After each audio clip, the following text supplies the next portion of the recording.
Tonight, a trucker who says he unknowingly drove horses to their deaths at a border slaughterhouse is telling his chilling story.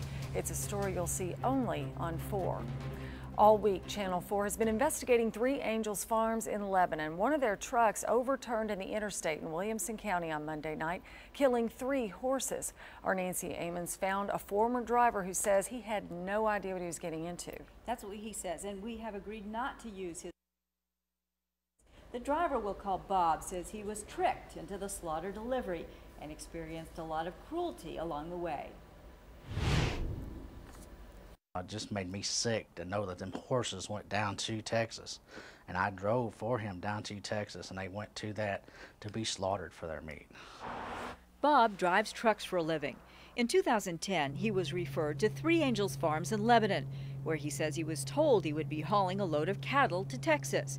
The company's owner said there was a last-minute change. They'd be hauling horses instead. About 70 of them in 2 trucks. Good-looking horses, most of them.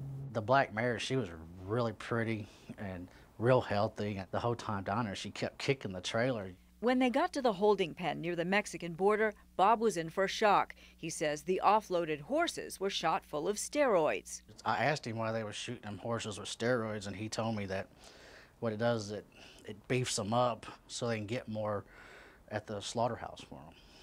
And that just kind of just like turned my stomach, you know, just turned my stomach for the worse. What he didn't know is that Three Angels Farms sell horses that are exported to Mexico, where they're slaughtered for European dinner tables. Slaughter is all about food production. Jo Claire Cochran is a horse advocate with the group Equine Welfare Alliance. They don't want the sick, the old, the aged, the infirmed. They want young, healthy, fat, sound horses. Cochran's group opposes horse slaughter, saying the animals not only die a cruel death but are mistreated during their last days.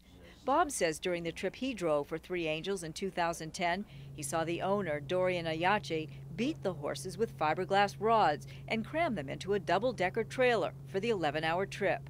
They didn't have no food, no water, but he had a electric cow prod. If they were laying down, he'd stick it in there and shock them with it to make them stand back up. He says Ayache paid drivers in cash, had them drive at night, and told them to lie on their logbooks. Bob says he had no idea the horses were supposed to have health certificates to enter Texas. The truck we were driving, we didn't have no papers at all on the horses. We didn't have nothing. It is a money-making business for them. They're in this to make money. Bob says he refused to make a second run for Three Angels Farms. It hit hard when he showed a picture of one of his favorite horses to his little girl, then thought about that horse on someone's plate. Now, a lot of people are surprised to learn that companies that truck horses to Texas that are destined for slaughter are not breaking the law. As long as they follow trucking regulations and animal welfare laws, it is perfectly legal. And that could change, though, if the anti-slaughter groups are able to pass some legislation that they're trying to get pushed, Jennifer. So many people have already been outraged about this story, and I can't imagine what they're thinking right now. Where does he get these horses that are perfectly healthy? Well, Bob, the trucker that we interviewed in the story, said that he goes to local auctions to buy them. So people who are selling horses at auctions may not realize what's happening to them. Oh my God, buy them cheap here and then sell them for more. Exactly, for profit, yeah. Okay.